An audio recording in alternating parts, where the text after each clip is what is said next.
Hello there, I'm Thomas Hatsios, the pilot captain flying the Boeing 777-300 ERX night flight from Zurich International Airport. We're going to be overflying Zurich, Switzerland and Germany, and then coming back to Zurich International Airport runway 14 for landing. So right now I'm in the cockpit for the pre-takeoff preparation of the Boeing 777-300 ERX airplane.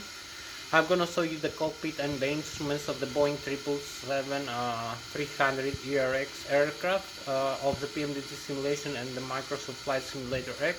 So I'm gonna start with the primary flight display. That displays the airspeed indicated, the airspeed selected from the autopilot and flight director system panel, the altitude selected from the autopilot and flight director system panel, the barometric altitude above the sea level, that is being calculated based on the barometric pressure of the outside atmosphere settings using the barometric pressure in inches of mercury or on hectopascals, as we can set by the FE's electronic flight instrument system panel.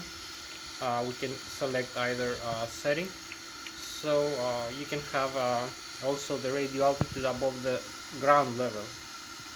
That is displayed as a radio beam below and above, back and forth from the aircraft. So you have also the magnetic and true heading. We have the magnetic north pole and the true north pole, and the magnetic variation depending on where we are in the world. We have also the altitude indicator with the pitch ladder in decrease and the bank angle in decrease also, and the flight director crossbars and the autopilot crossbars, and we have localizer vertical flight slope and horizontal crossbars and vertical crossbars. So you can follow these modes for flying the aircraft manually or automatically using the autopilot. I will show you later. We have also the bank or angle of attack of the aircraft. As it flies, we have the tape of the vertical rate of climb and descent of the aircraft in feet per minute, times hundreds of thousands of feet per minute. We have also the flight mode annunciator with the autopilot and the flight and the auto thrust, the auto throttle system modes, the autopilot later on the vertical navigation, and the auto thrust modes like the flight level, change speed, or the takeoff go around, or the speed mode, the variable speed mode, another mode like fixed thrust modes and variable thrust modes depending on the status of the flight, of if we climb descent or if we cruise or we are in approach for landing. So you can see all these things in the primary flight display. The primary flight display is supplied with all this data from the ADIRU, the Air Data Inertia Reference Unit in the overhead panel. The ADIRU gathers all this information from the 3 or 2 GPS receivers, and also from the pitot static and pitot dynamic sensor tubes for the barometric altitude, the airspeed, the dynamic airspeed, and also the rate of climb and descent of the aircraft, the radio altitude, the magnetic and true heading. We have also the laser gyroscopes in the ADIRU, the Air Data Inertia Reference Unit, for the altitude of the aircraft, the gyroscopic acceleration and deceleration, and also the inertial reference. And also we have other data like the magnetic compass, and I can show you a little bit of the primary flight display. So we have also the navigation display. So you can see here we have the cockpit. So you can see nice view here. We have the panel. We have the control yoke here for flying the aircraft. So here's the primary flight display. You can see the airspeed indicated, the barometric altitude above the sea level, the radio altitude, the flight director, the crossbars, the altitude indicator, the pitch ladder decrease, and the bank goggles decrease also. The vertical rate of climb and descent tape, the airspeed selected, and the airspeed, the target airspeed and the target altitude from the autopilot and flight director system, the radio altitude, and the target heading here from the autopilot and flight director system panel. So you can see the magnetic heading here, and also the barometric pressure, 29.92 inches of mercury. as displayed in every civilian aircraft. So you can see the autopilot and flight director system panel. We can select a different target airspeed after takeoff. The auto throttle will command on airspeed, and the flight director and autopilot will command a flight path for this aircraft after takeoff, horizontal and vertical. So you can follow different shading like the runway shading for takeoff. 136 degrees for instance. You can change the bank angle here limit for the autopilot to follow. So you can just select this like this every time. So you can select the flight level change here, a different airspeed, higher airspeed. We have the auto throttle on and off, flight director on and off, turns off the flight level change. So if I reset the flight level change here, I can set the autopilot on here. Now we have the autopilot and the flight level change begin takeoff. The LNAV and the lateral navigation and the vertical navigation. So you can see the pitch ladder, the crossbars. We have a different settings here. We can set the barometric pressure here in inches or in hectopascal HPA or inches of inverters. So you will see now HPA is hectopascals for Europe. So we set back in the inches of mercury. So let's set a different altitude here, like in thousands, 35,300. You can set the hold here also, and the heading hold, for instance, different modes now. So you will see the heading hold and the altitude hold here in the autopilot. The flight director system panel set for the primary flight display. So you will select the target airspeed from 0 right now to over 253 in flight, and the target altitude from this level 1,430 feet above the sea level. In this terrain level that we are, you can see also here the terrain level from the radar display reflections and the other airports with GPS reference and navigation display. So we have also the auto throttle and the climb continues. As I said, various modes here. You can select the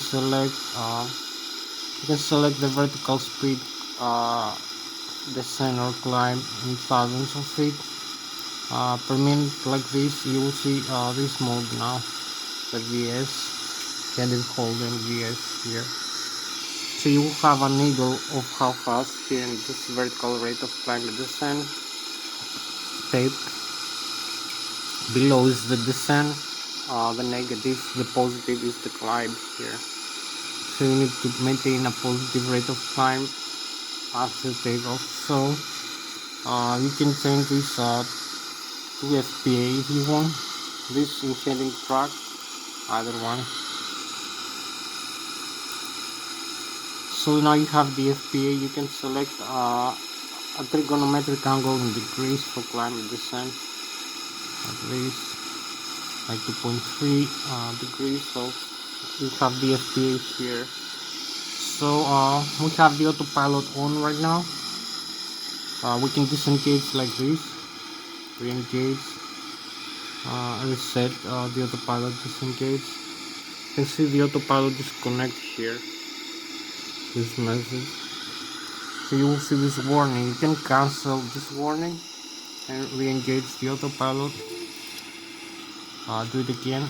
Also you have flight director now on autopilot, so you can move these. Also you disconnect the autopilot, so you reset this one more time. You have the autopilot. I will show you better view. The autopilot engaged and the autopilot disengaged, like this.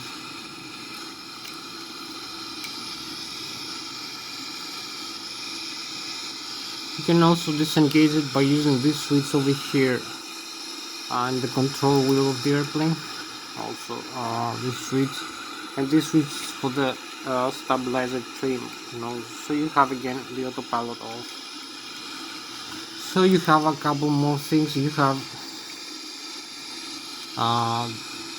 the VOR localizer for an Lszh localizer approach, the altitude I told you hold here, and the approach for an auto land. So this is most of the modes here. Now we can use for takeoff and flying. So the pilot is disconnected, not reset yet. So now I will show you the navigation display, the autopilot flight director system panel I told you.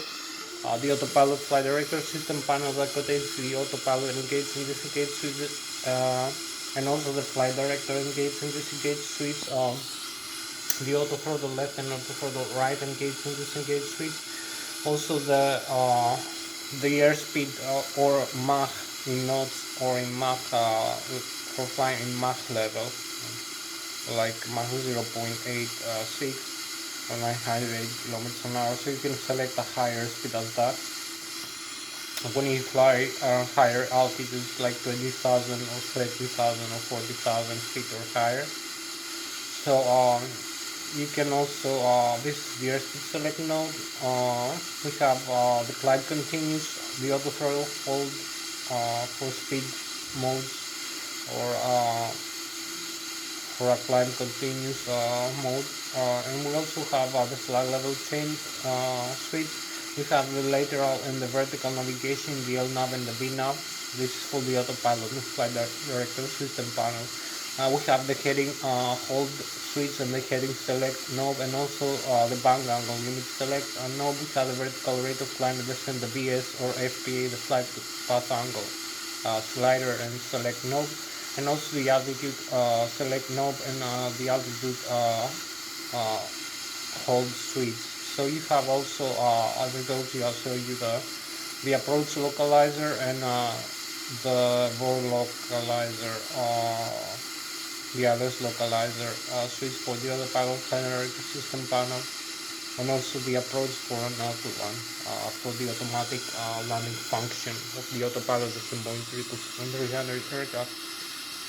So we have also the navigation display that displays the terrain level and the reflections from the weather radar and terrain radar, other aircraft that fly around our own aircraft using the transponder, the ADS-B and ADS-C transponder that transmits some frequencies from our own aircraft and receives from other aircraft, the position of the altitude of the other aircraft, our own aircraft, and its heading. So we can make some calculations. We can use it as a passive radar display for other aircraft, and also we can see some airports, waypoints, nav aids, VOR stations, ADFs. Also the route of the aircraft. We create the route using the flight management computer. We input the departure runway from the airport that we are at now. We can select the departure and arrival airports and runways, and the intermediate waypoint fixes for altitude, horizontal and vertical navigation of the aircraft using also the autopilot function. So we can fly with the autopilot the vertical and horizontal profile of the aircraft using the auto throttle, also automatic thrust settings for the turbofan engines, rate of climb, descent, and cruise levels. So you will see also that we have the magnetic also compass in the navigation display. We have the wind direction and airspeed. The next waypoint we're going to fly the RNP, required navigation performance, and the acquired navigation performance RNP. So also this displayed here in the navigation display. So we talked about the primary flight display in the flight mode annunciator. We have the airspeed, target airspeed from the autopilot, and target altitude from the autopilot. This is our altitude right now above the sea level. Minimum airspeed display and radio altitude, and the flight director, Lszh localizer, and autopilot crossbars. Speed slider in degrees. You can see the 2.5 degrees ticks for takeoff and flying. the magnetic entry compass, magnetic and track heading. So we have here the terrain level 6,100 feet with red and 0 feet with green. You can see some airports. You can see the Switzerland here, the Alps mountains, the France over here, the Germany, this portion over here, France and Switzerland. This is where we are located now. This is the aircraft symbol, and this is our airport right now. So you will see the route here, you will see the ground speed, the wing component, other information, other aircraft flying around us using this transporter here. You can see the TICA system, track collision alert system of the aircraft, the transporter code for the air traffic control. So this is the radio management panel of the aircraft. You have the weather radar and the terrain radar over here. So this is the point of other aircraft radar and our own aircraft. Display also in the air traffic control tower. So you have the flight management computer. This is gonna be optimize the flight and also use it for creating the route we're gonna fly. We have other systems I will show you now. So this is the autopilot I told you. You can see the autopilot engage and disengage one more time. The auto throttle, the flight director, climb continues, auto throttle, hold flight level change, steer speed select knob. The LNAV and the VNAV function for flying. Also the heading, select and hold, switch the flight level change. You can select either modes or the altitude hold and the VS here, bypass angle.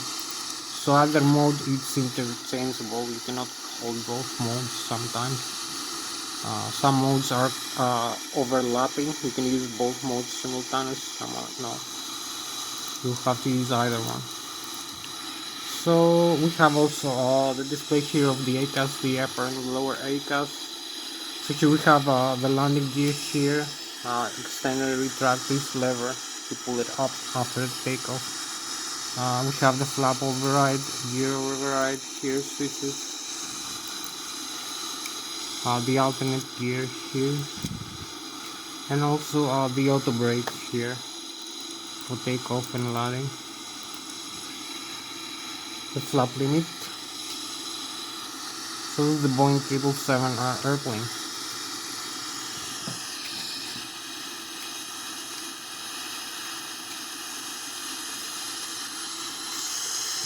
But you also like the outside view.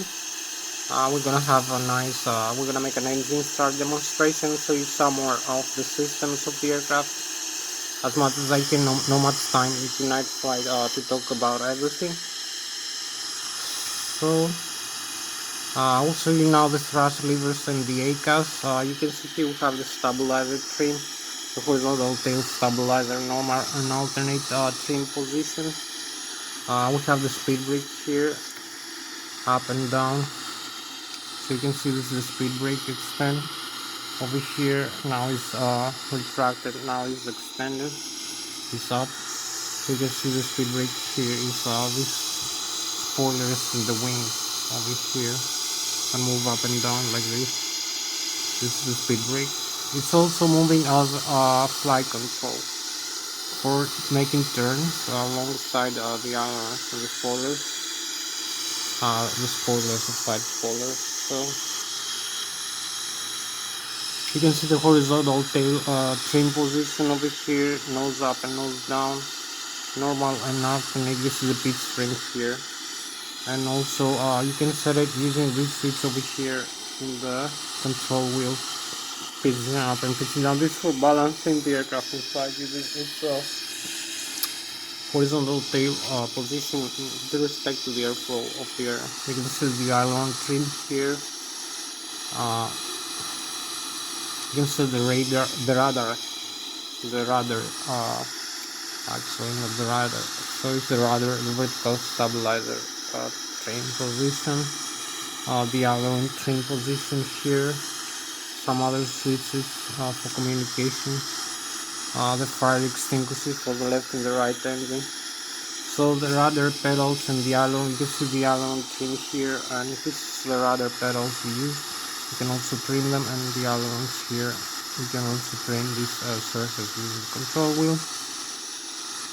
So the horizontal stabilizer, I told you, it also has is moving automatically using an electric trim controller for the CNVR hydraulics surfaces, horizontal tails. So you can disconnect, you can cut out the system. You can leave it in the system CNVR in the normal, all the cutouts. If you have a failure, so you have also the fuel flow to the engines, normal and cut out. So you have also this is the auto throttle disconnect switch here, the takeoff go around switch, the flap settings. I will show you now the flap. So this is the thrust reverse for the engine. Remove this lever here. This will open the blocker doors of the engine. So you see the reverse, the N1 reading here. So this makes the aircraft slow down after landing. So you can see the blocker doors open. Close it one more time. Re-engage. And also the other side of that.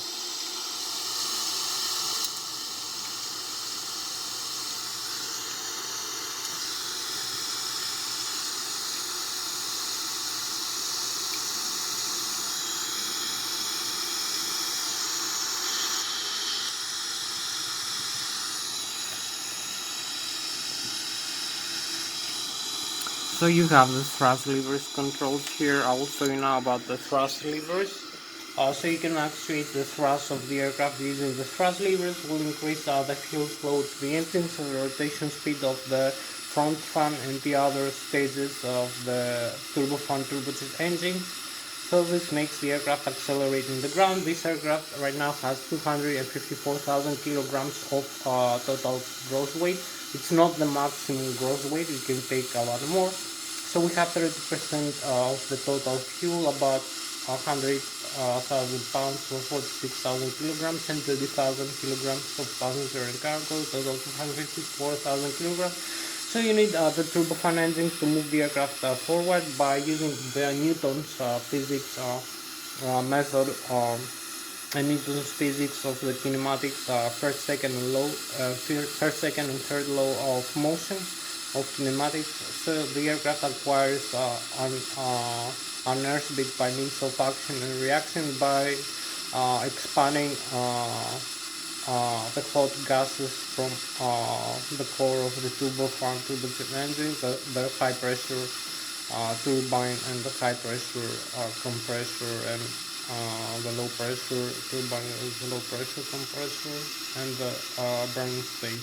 So this propels the aircraft forward and makes it, you need to accelerate to an airspeed of about 270 kilometers an hour, 270 kilometers an hour just to take off, or 154 knots. This is an airspeed above the stall speed of the aircraft. That is going to make it fall back into the ground. The stall speed is an airspeed that is not effective enough to create an effective lift component from the forward wings. The forward wings are responsible for creating the effective lift force that makes the aircraft flyable, that overcomes the weight of the aircraft times the acceleration of the gravity that pulls the aircraft down to the ground. So you need to overcome this stall speed and have a lift effective airspeed of 154 knots or 270 kilometers an hour just in the ground, just for takeoff. So you need even higher, like 300 kilometers an hour for landing and for flying around this aircraft. So you have effective flight control from this lift from the forward wing. So you can see here we have the thrust levers, the engines. We can move the engines up now. This will make some indications here. You see the N1, the exhaust gas temperature. I will talk in a while. the N2, the fuel flow to the engines. So these are controlled by the FADEX, the full authority electronic control computers. So I will show you now the outside view of the aircraft. You can see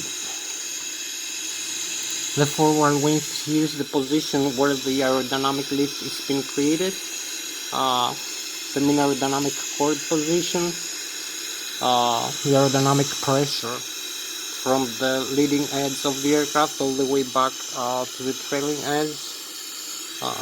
So this by having an airflow stream when the aircraft flies with about 300, 400, 500 kilometers an hour, this creates the lift that pulls the aircraft up into the air and overcomes the weight of the aircraft's gravity times the mass of the aircraft component. So you can stall the aircraft in a given airspeed zero. So you can see the forward thrust propulsion from the turbofan engine. So you can see that the bottom surface of the aircraft wings is flatter, while the top surface is curved a lot more. It has a huge curvature in the top surface from the front to the back. So the flat surface in the bottom, the air mass airflow is moving slower in the bottom surface of the aircraft. So you have higher dynamic pressure below the wing.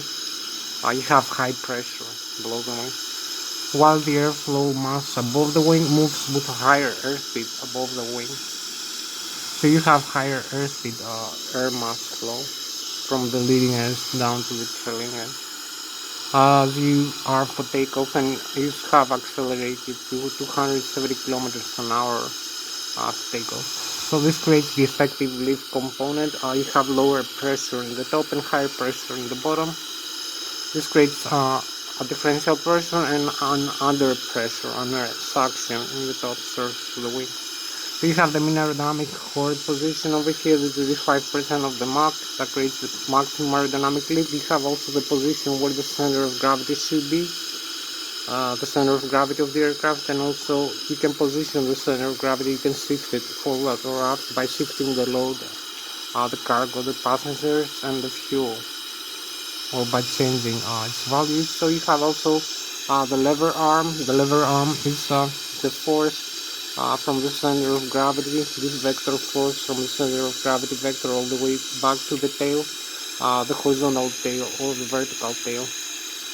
And this makes the aircraft controllable in flight. So you have directional control also by the ailerons and the spoilers in the left and right wing. You can bang roll. You can bang roll left, you can bang roll right, you can pitch up, you can climb also using the tail lever arm force. You can climb or you can descend. So the lever arm force is a force equal to the airflow of the air over the horizontal or the vertical tail surface area per second, the volume of the air mass per second over the distance from the center of gravity. So you have to multiply by the distance, it's the lever arm over the gravity acceleration of the earth. You have the lever arm force for controlling the aircraft. So you deflect some gases that are moving fast over the wings of the airplane, and you make the aircraft turn around in the air. You make maneuvers. So I will show you now the engines components here. You can move the engines to thrust levers forward. You will see here the N1 here reading.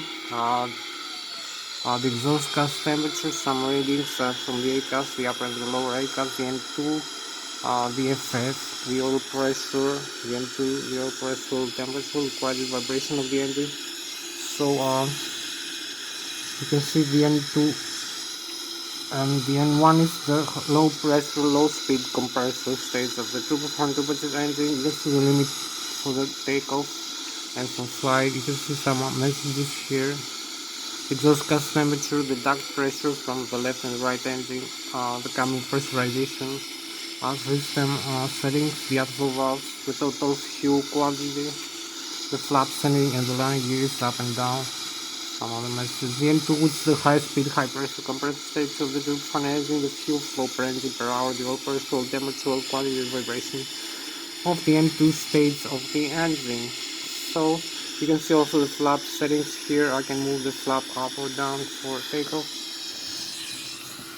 So the N1, the exhaust gas temperature, the N1 which is the low speed, low pressure compressor stage of the turbofan engine, the N2 which is the high speed, high pressure compressor stage of the turbofan engine, the exhaust gas temperature, the oil temperature, quantity, and the vibration of the N2 stage of the engines, and some other parameters are controlled by the FADEX, the full authority digital electronic control computers that control and monitor the engine function, the fuel flow, the start of the engine, the over temperature, over spinning of the engine, some limits over vibration.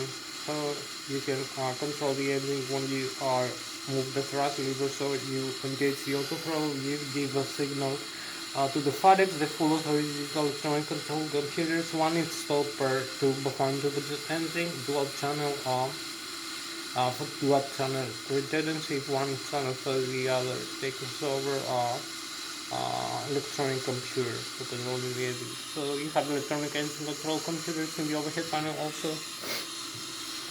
So I will show you now the flight controls of the airplane. Talk to you a little bit about this. The flight controls of the airplane. So you can see we have the control column for climate descent, moving the elevator up and down, and also the ailerons and spoilers left and right using the control wheel. This is the yoke of the Boeing airplane. You have a side stick in the Airbus airplane, so you have the rudder pedals here for the vertical stabilizer.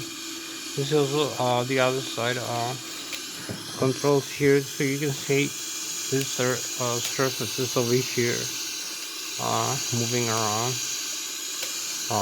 The wings of the airplane, the vertical, the horizontal tail. So this is what gives control, flight controls to the flight. Not flying the aircraft by making it having directional control. You fly by the moving the engine's power forward. So you can see I'm using this side stick here for controlling the aircraft. I have the logic in 3D, just like it pitch up and pitch down. Also seeing the computer screen. So you can see pitching up and pitching down. Also bang roll left, bang roll right. So you have the flight control surfaces. You can see we have proportional flight controls to the side stick movement, pitching up and pitching down, and bang roll left and right, bang roll right.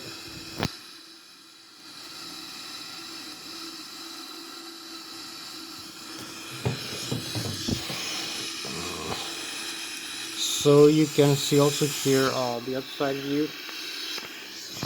You can see I'm using this side stick here, pitching up and pitching down.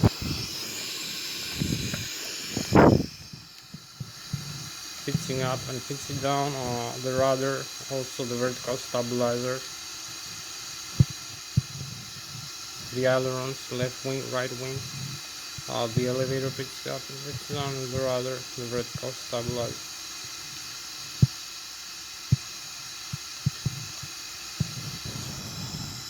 So this is how you control the aircraft in flight by deflecting the airflow while you accelerate 370 km/h for takeoff. So I'm gonna show you now inside the cockpit a little bit and make the engine start demonstration and set up the flight management computer, then fly the aircraft for a while. So I'm going back inside. The aircraft show you the rest of the displays and the functions.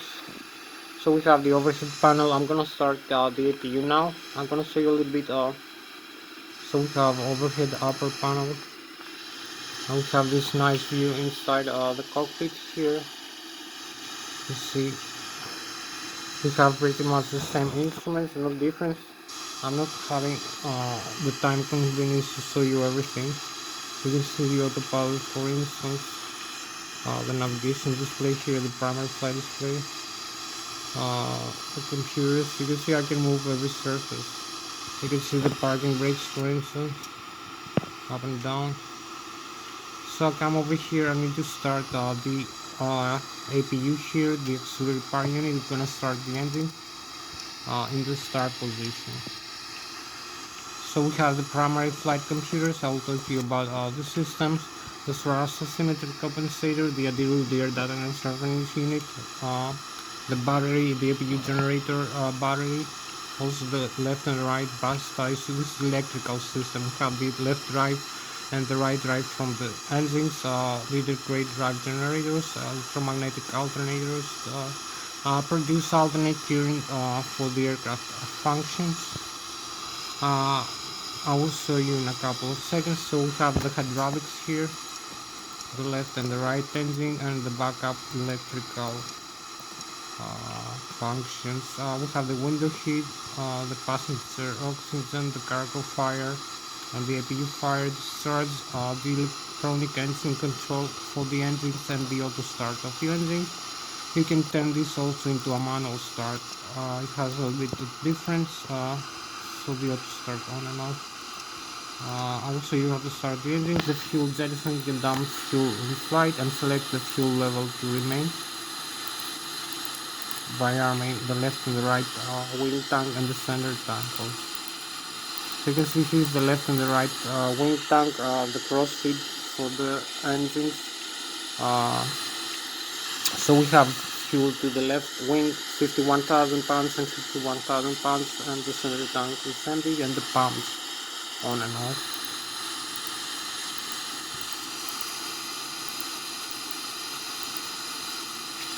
So we have the wing and engine RDIs, some lighting for the aircraft, the wind survivors of the aircraft, some circuit breakers here, and some other switches, other functions over here.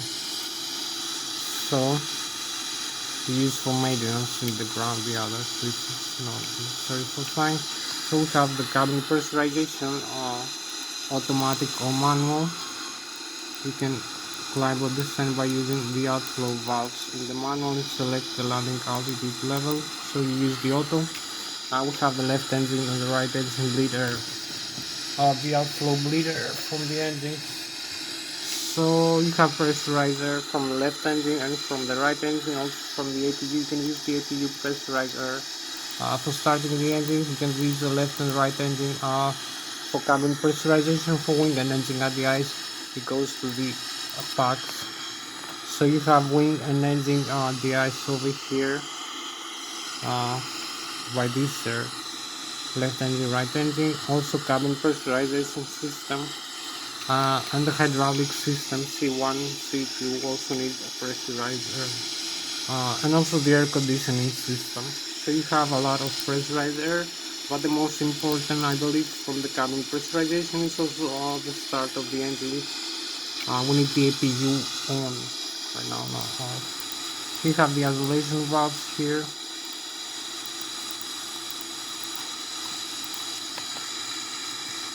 So also you now we have the left and the right engine, I told you. So this we have a nice landing here.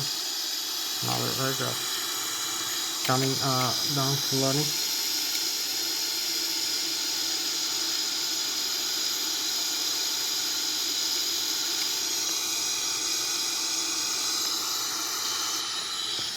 So we have the left and the right engine drives. Also inside the visual cockpit. So we have the left engine and the right engine. We have the electromagnetic alternators, 115 volts, 400 Hz frequency, 120,000 kilovolts each engine, or 120,000 watts alternate current. This can be transformed into direct using the transformer rectifiers. So you have alternate current, electromagnetic induction, north and south pole bipolar electromagnetic inductors, IDGs as they call them. You can connect and disconnect them in the overhead panel. We have the batteries, also direct current, which can be converted to alternate use the start converters and the APU for starting the engines and hydraulic system, left and right engine. So you can see a lot of systems and the pressurizer. So also you know a little bit here. Maybe we have also this display over here that shows the diagrams of the systems. So we have off and on the displays. We have the engine, the status. You can see the APU now is on.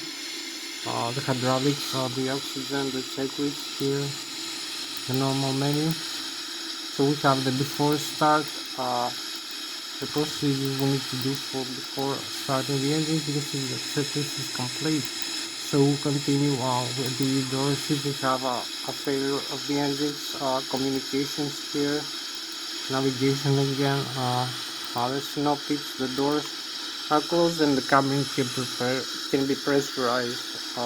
Also the landing gear, you can see the tire pressure and the temperature of the brakes over here. The electrical, I told you, left and right engine driving, IDV, the APU, and the backup electric generators. You can see backup gen, it's working with green, left engine, right engine, and the APU gen. I can see the voltage here, 27 and 26, and the discharge. So hydraulic, left and right engine, and the backup electrical. You can see the pressure inside, the demand, the left electric, right electric over here, the side of valves for the fuel, for the hydraulic fluid, excuse me. So we have the left and the right engine, the valves are on. You can see the left wing tank, the right wing tank, the APU also consuming some fuel. The center tank is empty and the crossfeed valves are on. So we're gonna use this also the right current DC for the APU gear system. I told you left and right engine, hydraulic system pressurization here, hydraulic C1 and C2 from the left engine and from the right engine. This is the stages of the engine. The valves over here, the pressurizer, also the cabin pressurization, the air conditioning of the cabin of the airplane. The APU use the pressurizer for starting the engines. Also for wing and engine area, so you can see if I move the thrust levers here, or you will see the dark pressure increases without override. So we have the flight controls here, another page I didn't show you.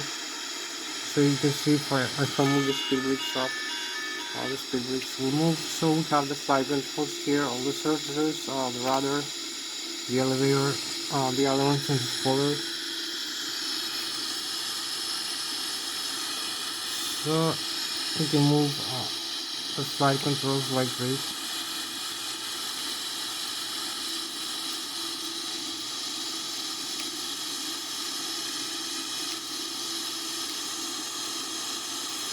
So you have all the indications here.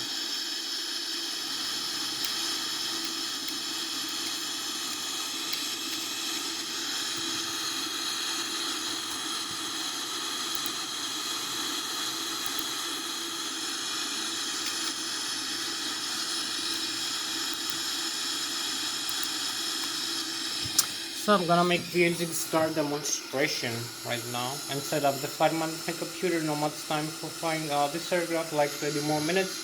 So I need to be brief. So I turn off the fuel settle to the engine. We have the APU on. So you have the reconfiguration in the overhead panel. You can see make me start both engines same time. Also use the flaps here up to a higher position, just for takeoff level, to position 15.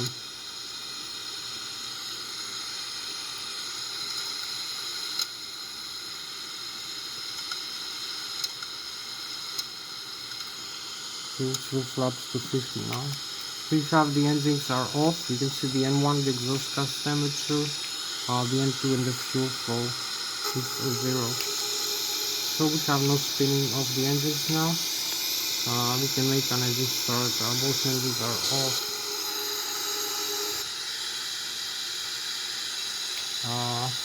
We use the lighting for better view the outside.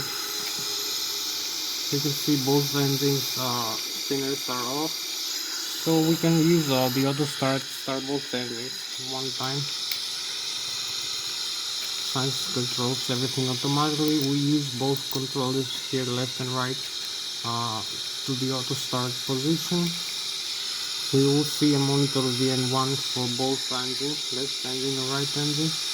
Exhaust gas temperature increase, so this admits some pressurized air from the engines.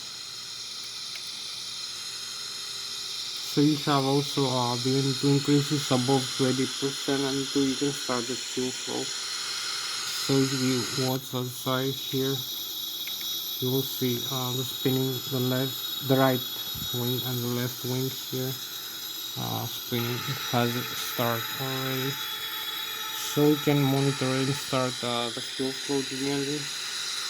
We have more N2 also here. So we start both engines simultaneously to save some time.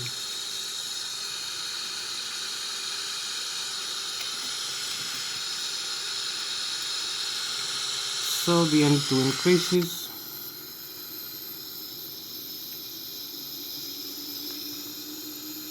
We have the right wing and the left wing.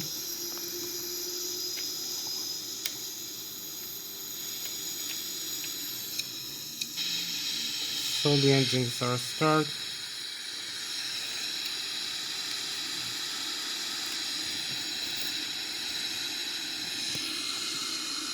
So I'm gonna start now the flight management computer, set up the route and the flight plan. So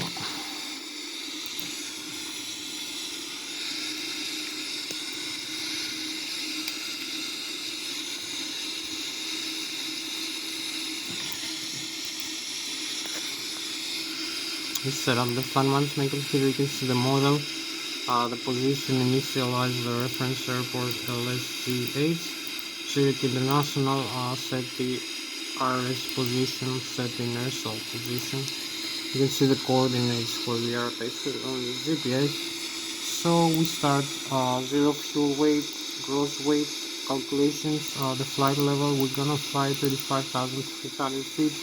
The cosine is 100, and the reserves 5%. The route, departure and arrival from this airport over back to this airport. Runway 14, departure and arrival. You can see this departure runway, usually 12, and this arrival ILS approaches, Negro on Alpha, Transanity. They said this and this, the Negro on Alpha, activate and execute. So you have the route of the aircraft. Now you can set the takeoff reference. So this takes a lot of center of gravity, the takeoff speeds. So 133, 140, 154, this is the takeoff reference. So you have here everything set for flying the aircraft. We have also the pitch string here, the takeoff reference speed and the flap settings here. So you can see where we are right now. We can taxi into the runway from here. So just disarm the parking brakes and advance a little bit the throttle reverse just for, and use this tailor also for steering the aircraft, the nose wheel of the aircraft. So the runway is empty, it's clear for us. There's no traffic.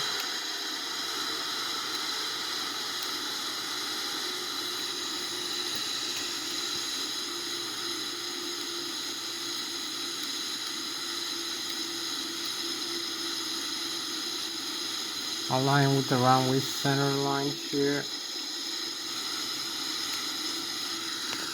Parking brakes again. So we have about 30 more minutes for flying. This is the runway. Departure and arrival.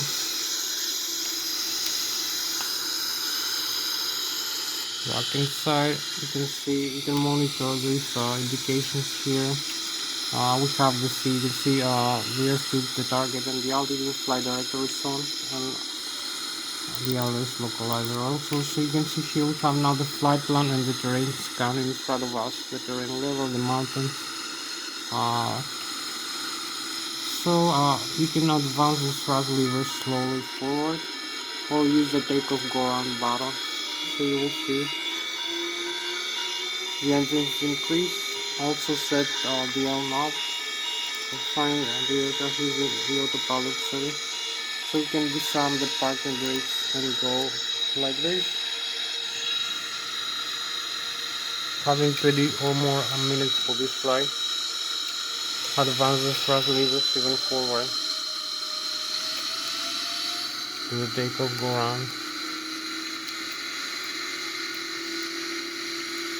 So we're gonna make a small flight. We have 100 knots, 119. So we have the rotate on small pitch. Here we go. We have positive rate of climb.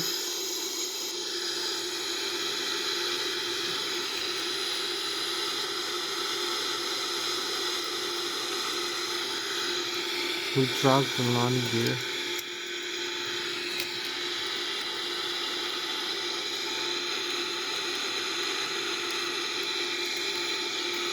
So you can monitor here what's going on. We are 2,000 feet above the ground level, 2,100, 2,300, 400 feet, 500. So this is 4,000 feet above the sea level. The airspeed, the stall speed margin. This is gonna make the aircraft fall into the ground or the flap setting. We can increase the power thrust of the engine, have more demand power for climbing faster. We climb 4,000 feet per minute. So you can see the terrain over here is climbing. So we're gonna make a small turn now to follow the route of the flight plan.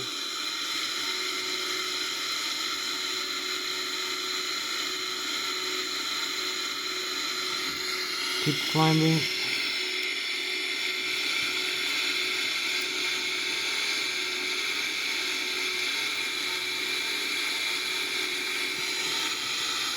So this is the route waypoint. We are 7,000 feet. Keep climbing up, and we fly with Mach 0.49 or about 500 kilometers an hour right now. 500 kilometers an hour, 250 meters per second. So this is our airspeed right now. We have a small overspeed warning. 9,000 feet, keep climbing up. So this is the outside view where we are. Right now as we climb up.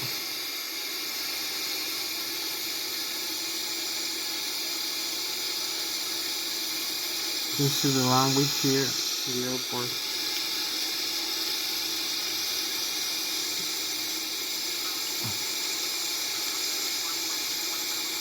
So I hope you enjoyed the night view also. Our airplane, beautiful airplane.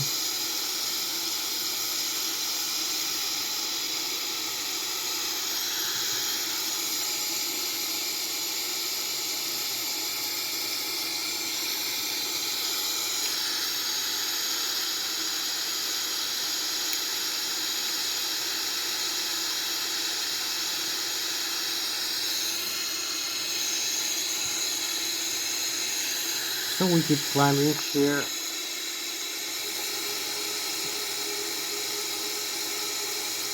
So you can see the night sky here. This is our spacecraft for tonight, the Boeing 777-300 ERX.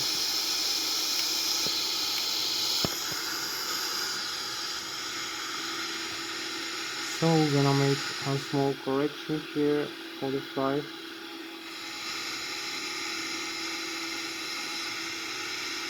We're gonna turn into the Lszh over here in the Germany. So we keep climbing 16,000. We have the L now. Keep climbing with maximum rate of climb.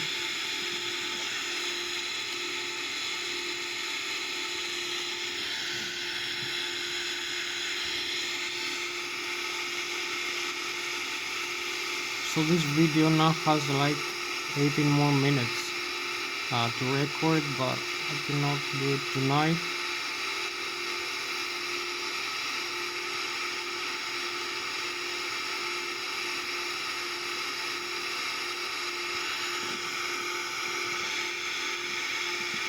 $17,000 feet.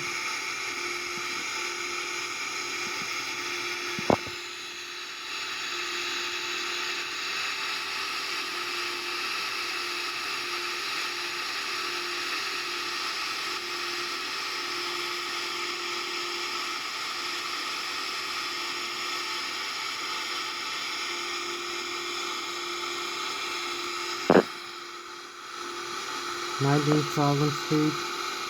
Keep climbing. So the airspeed right now is 600 kilometers an hour, Mach 0.5.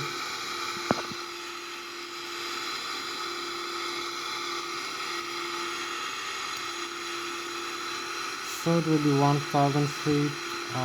We have our next waypoint, pretty much almost there.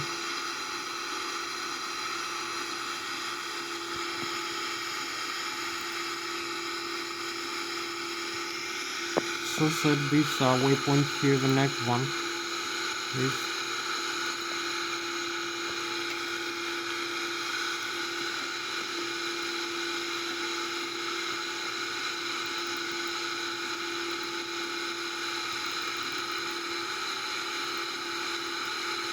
Execute and also set the arrival limits.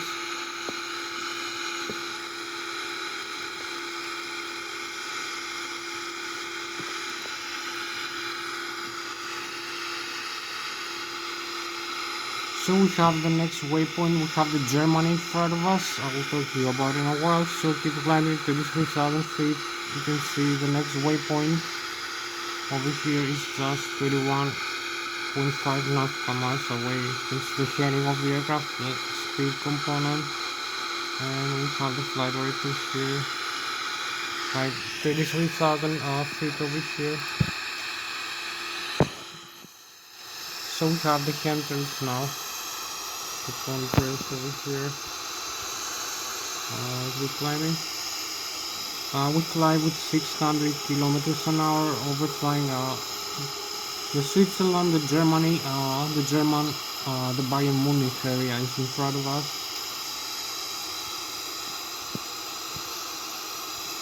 $35,400 feet. So we have the chemtrails in the countries. This is our spacecraft for tonight, the Boeing 777 300 ERX. You can see we have the Swiss Alps here, beautiful Germany also in front of us, the Bayern Munich and the Bavaria region. So I told you this is our spacecraft for tonight, flying with 700 kilometers an hour right now, or 250 meters per second.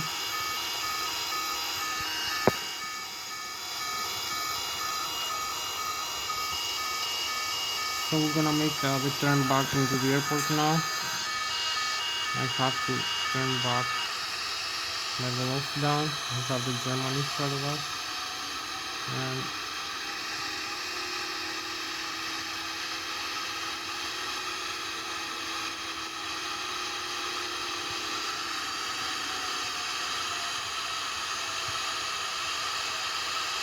so we drop the flaps here.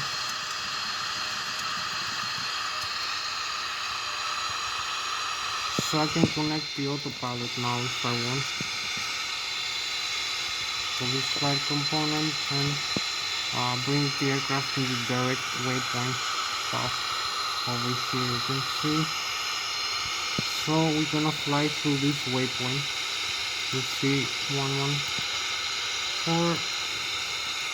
So we're gonna fly direct into the airport. We're 35.6 nautical miles away. So now we fly with the autopilot. The zone here, the symbol. Level off, and we are 35 nautical miles away from the airport. You can see the autopilot on also here in this street. So you can see how pretty much stable is the aircraft right now. Overflying Switzerland now, the Swiss out. The St. Gallen, this beautiful lake over here. You can see also this nice view of the Boeing 777 airplane. This closer view, I believe. You can see the frozen vapors here from the engine. 35,000 feet, 6,000 meters above the sea level, about 5,000 meters above the ground level, flying with 700, 900 we're gonna fly right now, 900 kilometers an hour or 300 meters a second. So we have to start the descent.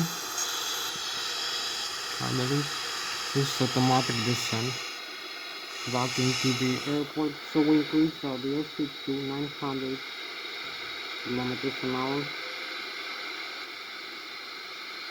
and select a lower level here for the automatic slide.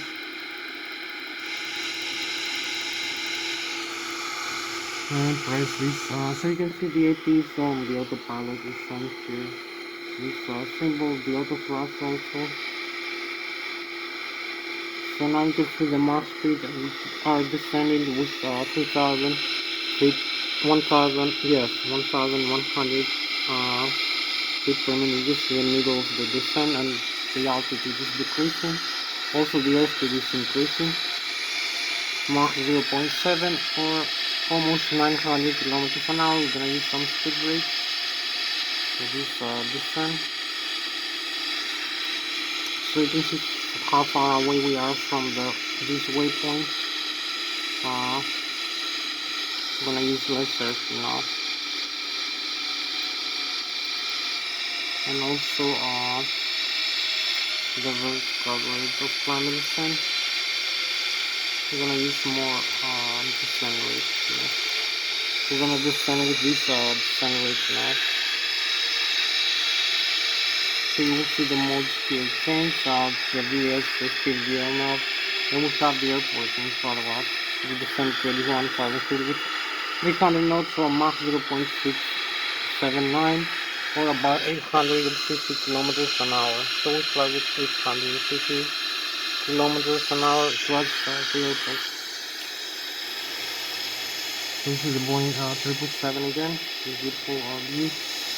Here and here, spacecraft. For tonight we have the galaxies in front of us above.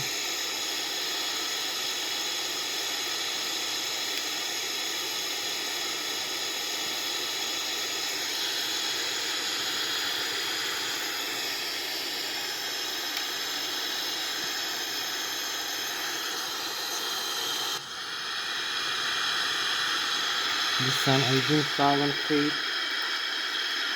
Decrease the range here for a better range view, and we have like 10 more minutes for this arrival. 17,000 feet. So we are here to the runway setting.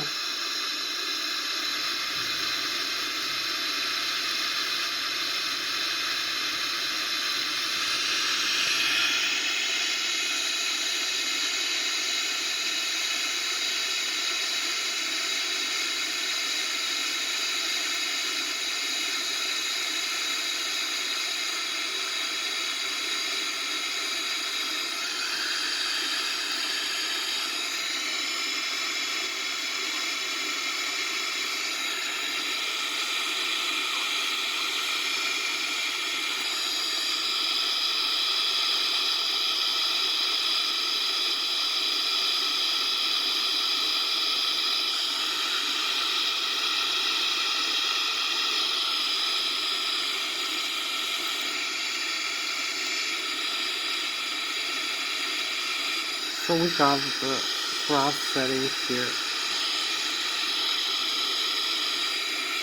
So we extend the landing gear down.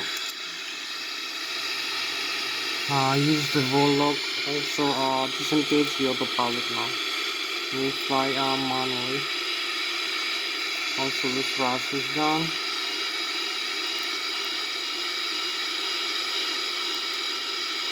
decrease the airspeed a little bit. We use the wall localizer here. Descend 12,000 feet and use also the flap setting here. The flaps down. Cross 12,000 feet now. So we keep descending.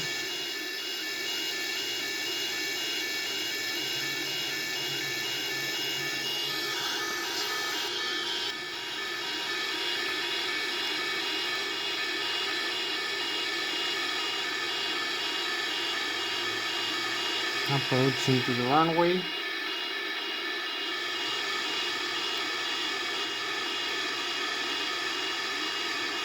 (9,000 feet above the sea level). So you can see here the data for the arrival. 8,000 feet. Decrease the airspeed even lower.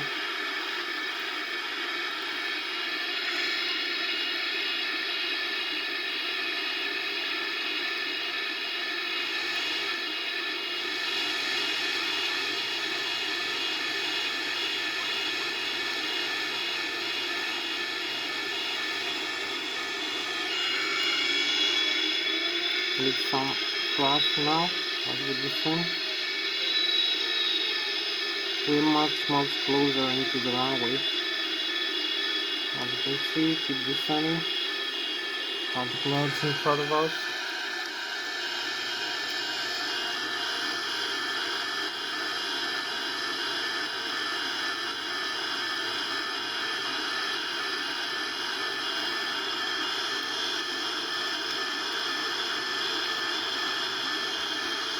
So we don't need this warning about the autopilot. 5,000 feet. Keep descending. We have the runway in the right side of us.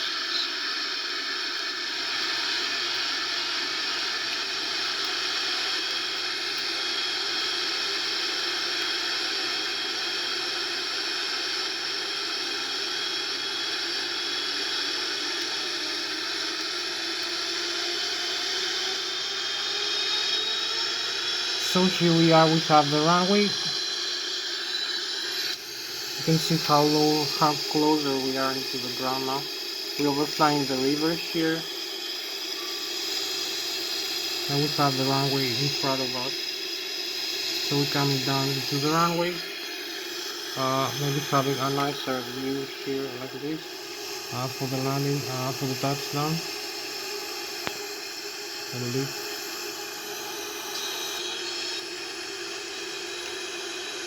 So you can see here we are much closer. We also have the Lszh localizer information now on the line. We have the vertical glide slope, the airspeed of the aircraft, the altitude that we are. We're gonna have the radio altitude now, right? The runway heading here. So we are 2,400, 300 feet above the ground level. We have the horizontal localizer and the runway in front of us. So we can fully align. We have also manual control here. We have like 1 minute left for this approach. We are aligned with the runway.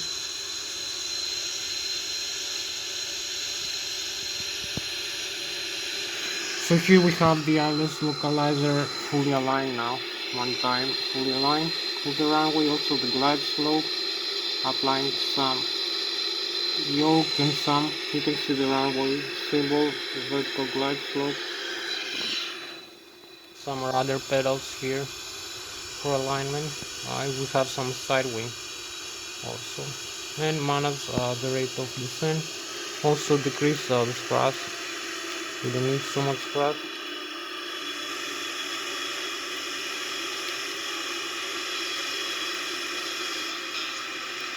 (1,000 feet).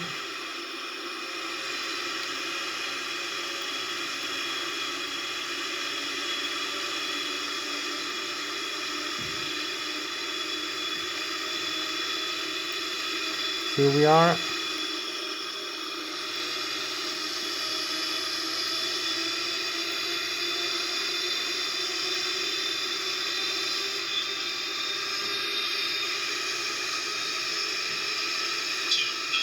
200 feet.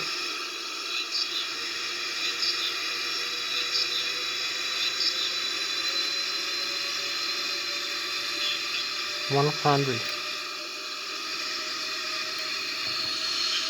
50. 10. So here we are. Just touch down the runway.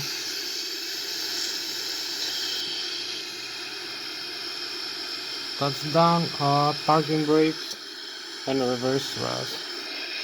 So here we have it. We made a beautiful touchdown here. Reverse thrust, full reverse, and we're slowing down the airplane.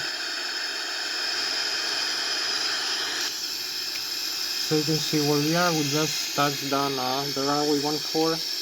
Runway 14 to the nose level. Very smooth touchdown. For the nose wheel and the landing gear, you can see the nose wheel is safe. There is no breakage of the nose wheel of the tire. No broken screws, as you can see. Very safe and smooth for landing.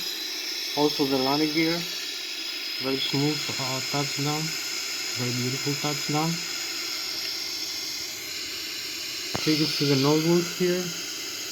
Nice and professional touchdown of the nose wheel. And the landing gear, so we can fly the aircraft again, no problem with that. I have not much time left for other explanations. Just see inside. You can see a small view of the aircraft inside. One more time, you can see the modes here. We can take off, go around again. It's no problem, no breakage, no, only the autopilot disconnect. So this you can disarm the reverse. So that was Thomas Hatsios, the pilot captain flying the Boeing 777-300 ERX of the PMDG simulation, the Microsoft Flight Simulator X in tonight's flight. Thank you very much for watching. I'll see you next flight. Maybe tomorrow. Bye bye. Thank you very much. Bye. One more time. Bye bye.